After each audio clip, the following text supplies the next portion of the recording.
Part 2, Graphing Transformations. Steps for graphing transformations of a function f. If a does not equal 0 and b does not equal 0, then to graph y equals a times f of bx minus c plus d, follow these 4 steps. 1. Add c to each x coordinate of the points of the graph of y equals f of x. 2. Multiply x coordinates from step 1 by 1 over b. You can also think of this as dividing by b. 3. Multiply the y coordinates from step 2 by a. And 4. Add d to the y coordinates from step 3. These steps will take care of the reflections, scalings, shifts, everything. And while there are other orders of operation that will result in correct transformations, you need to be careful. If you do the transformations in some other order, you will often get an incorrect graph. Let's use transformations to sketch f of x equals negative x minus 3 squared plus 2. We'll start with the parent function, y equals x squared, which is this orange graph right here. Let's identify what the a, b, c, and d are. So our function is a times bx minus c squared plus d. So a is negative 1,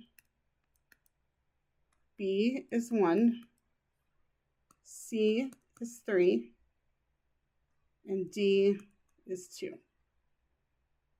So our first step, if we go back and look at the steps, our first step is to add c to each x coordinate. So we're going to add 3 to each of our x coordinates.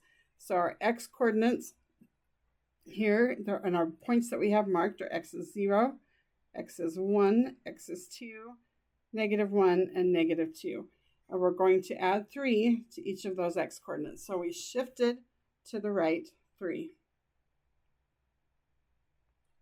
Our next step, once we shift to the right 3, will be to multiply the x coordinates by 1 over b. Our b value is 1, so multiplying by 1 won't actually change anything. After that, we need to multiply the y coordinates by a. Our a was negative 1, so if I multiply the y coordinates by negative 1, I reflect the graph over the x-axis. And the last step would be to add 2 to the y coordinates. So in this case, we move the graph up 2. We add 2 to all the y coordinates. And this is our final graph, this blue graph on the right. This is the graph of f of x equals negative x minus 3 squared plus 2. One way to check that you have this correct is you could try checking a couple of points and make sure that they work in the equation. So one point on our graph is this point right here, 2, 1. If I plug in 2 for x, do I get 1 for f of x? So if I plug in 2, I get negative 2 minus 3 squared plus 2, which is negative 1 squared plus 2, or negative 1 plus 2, or 1.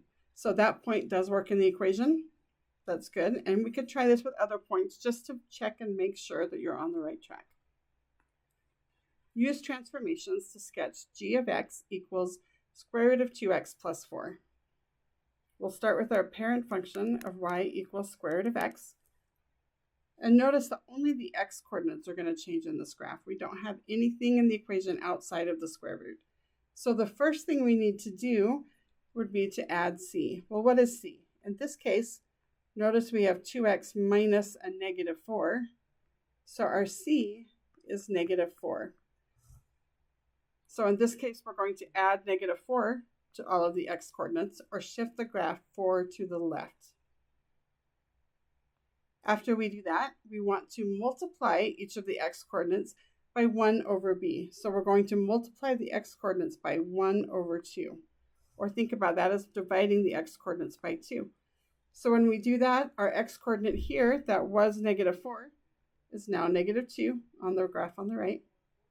Our x coordinate that was negative 3 is now negative 3/2. So we divided all the x coordinates by 2.